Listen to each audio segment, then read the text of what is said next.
Why are humans bipedal? In order to understand this, we need to understand how evolution works. This is a simplified version of the human life cycle. Parents make infants who grow into children and then mature into adults to become parents themselves. Natural selection operates on every stage of the life cycle. The more infants are able to be created and successfully complete the cycle, the more successful the species will be. Traits that develop that improve this outcome will be carried forward, while traits that disrupt the life cycle at any point will be less likely to be preserved.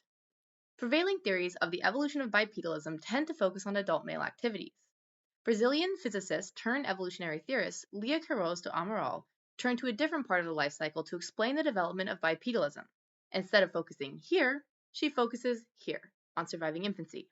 Humans are tuned to survive infancy as fur clingers, where the infant grasps mom's fur to make sure they stay close together so mom can meet their needs and protect them from harm. Once an infant care strategy develops, it is very difficult for a species to lose that trait, because infancy is one of the most vulnerable and least adaptable life stages. For example, a species where a baby travels with mom and drinks milk every few hours can't suddenly be left behind all day because it will starve. So, how did natural selection interact with this stage of the human life cycle and make us bipedal? Leah uses physics to show that we would need to become bipedal to keep our infants alive as we lost our fur. In order for infants to be able to cling on to their mom's fur, there must be a successful mix of 5 factors to create the necessary condition that they don't slide off. First, we'll consider infant weight and infant grip strength. Imagine a rock climber hanging on at the edge of a cliff. In order for her to stay on the cliff, her grip strength has to be stronger than her weight. The same is true for infants clinging to their mother's fur. Heavier infants, or infants with too weak of grip strength, are going to need help from mom in order to stay up, no matter how strong or dense mom's hair is.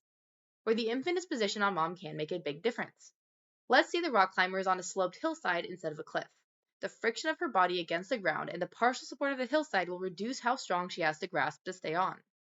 If the baby can ride on mom's back, the baby will have part of its weight supported by mom's skeleton and muscles and will only need a little bit of grip and combined fur strength to keep themselves on the back. If they are clinging to mom's belly, though, they will need to be pretty light and will need to grab a lot of very strong hairs that stay attached. Infants aren't holding onto cliff edges, they're holding onto fur.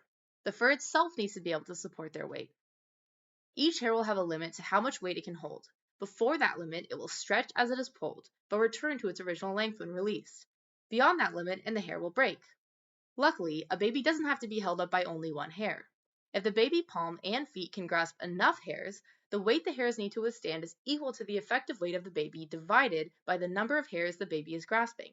Leah calculated that a 15% reduction in fur density from a chimpanzee baseline would necessarily lead to bipedalism. At that point, humans would have no choice but to carry our precious cargo on our own 2 feet.